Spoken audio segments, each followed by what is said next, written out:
To start off this week's tech rumor roundup, we have a supposed image of the next generation of Nvidia graphics cards, in this one being the RTX 4080, or at least an alleged RTX 4080 out in the wild. So from a user on Twitter, they posted this photo of what appears to be an RTX 4080 in anti-static packaging, but there's definitely some things that are warranting a little bit of caution when actually kind of deciding if this is the real deal or just a fake. So overall, this looks very much like an RTX 3080 with some small changes around the font of the RTX insignia on the card, as well as the fan, and also some weird things when it comes to the mount. So you can see down here that you can clearly see what appears to be the part of the mount of a graphics card that would get slotted in to your case, but there's no top to that mount in order to screw anything into.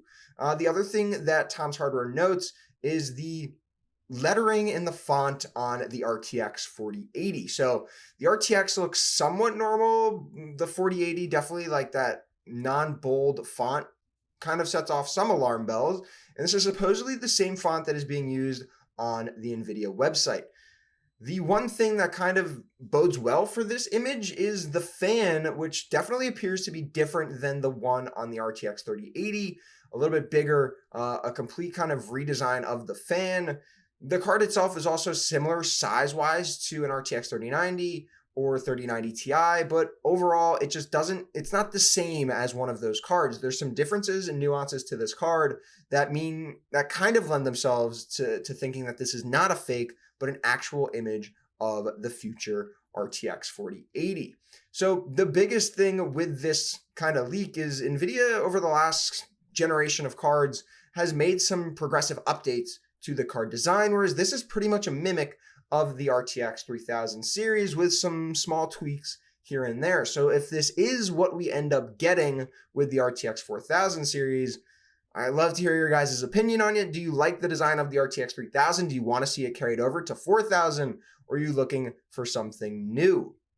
But sticking with the theme of next generation hardware and future product releases, we've gotten some unexpected rumors out of Apple world with a supposed price reduction when it comes to the iPhone 14.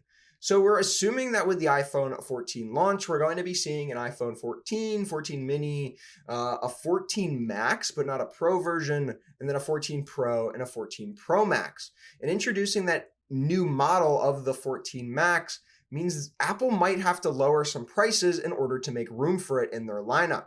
So currently the iPhone 13 starts at $799, and it's expected that the iPhone 14 could launch at $699, the same price as the iPhone 13 or 14 mini, depending on what you're looking to compare it to, in order to make room for the iPhone 14 Max at that $799 that the 13 was at previously.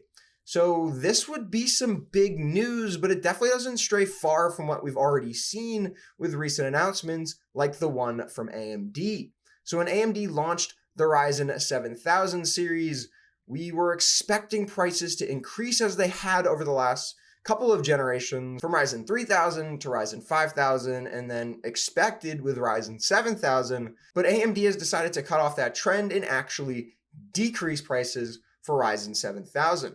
With the Ryzen 9 7950X coming in $100 cheaper than the 5950X at $700, and the Ryzen 7 7700X, comparing that to the 5800X as originally launched with the last CPU launch from AMD, coming in at $400, so $50 less than that $450 price tag on Ryzen 5000.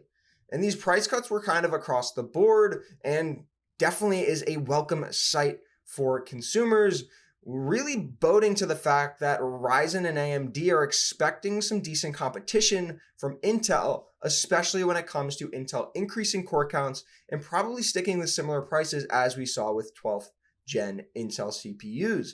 So if we're expecting to see increased performance, increased cores from Intel, AMD might have bit the bullet a little bit and cut prices back, being that these chips are really just higher clocking, better IPC performing chips than last generation. There's no increase in cores, there's no increase in threads, there's no 3D V-cache like we saw with the 5800 3D, but overall, these are definitely some really high-end, high-performing chips that we're going to get with Ryzen 7000, but they're kind of planning on a boost from Intel and trying to price these chips where they know they're going to sell when it comes to gamers and when it comes to PC builders.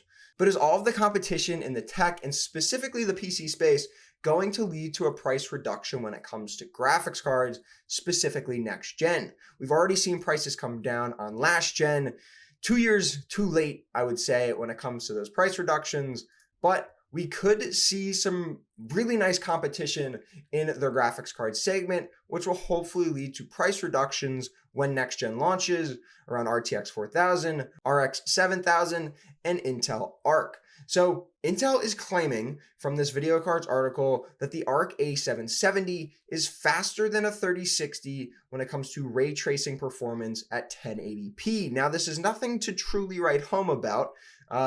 Not too many gamers are really worried about ray tracing playing at 1080p. It's not the highest end resolution that you'd kind of expect to get the most out of a ray tracing computer in order to really get the features and full highlights and details out of that technology that is now coming to Intel Arc. But overall, it shows that Intel is making strides in the GPU market and hopefully in a couple generations is really competing with AMD and Nvidia in the graphics card segment. But if Intel continues down the path that we expect them to take, especially after the A380 launch and the price that that card launched at, we'd expect the A770 to probably come in cheaper than the RTX 3060 or whatever next iteration of that card comes from Nvidia down the line. So in that price range of $349 to $399 that the RTX 3060 or 4060 comes in at, should we expect Intel to launch cheaper than that in order to get a foothold in the video card market and make some strides and force prices down on the Nvidia and AMD side?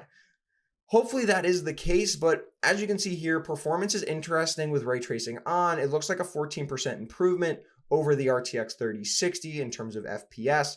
So again, maybe it's a little bit too early. Maybe it's not really a concern, ray tracing performance at the 1080p level at an RTX 3060 performance kind of spectrum, but it is still boding well for the competition piece of the video card segment. But there is one news piece that is kind of contradicting the competition in the tech space. There's some real concern that Microsoft's $69 billion acquisition of Activision Blizzard could harm competition within the gaming space, particularly when it comes to cloud gaming. So, of course, Microsoft having their own cloud gaming infrastructure through Xbox could maybe pull away some gamers from GeForce Now, Nvidia's offering, Amazon's offering with Luna, and other cloud gaming infrastructure projects, and pull those gamers to Microsoft's version by maybe making Activision Blizzard titles solely playable on their cloud gaming service. And the same can be said on making those games only playable on PC or Xbox and not playable on PlayStation. So there's a lot of concerns and there's a lot of questions when it comes to this deal in terms of antitrust and just overall eliminating competition in the gaming space, which is definitely not something we want to see. We don't want to see PC or Xbox exclusives moving forward. Every game should be able to be played by any consumer, any gamer, on any device. So at least that's my perspective. So we'll see what happens with this case and overall with the acquisition of Microsoft acquiring Activision Blizzard. But overall, I think we're seeing more competition generally in the PC and gaming industry. And hopefully this is kind of a smaller case where potentially we could see some less competition in the space. But overall, I hope you guys enjoyed this week's episode. Be sure to tune in next week for some more tech rumors.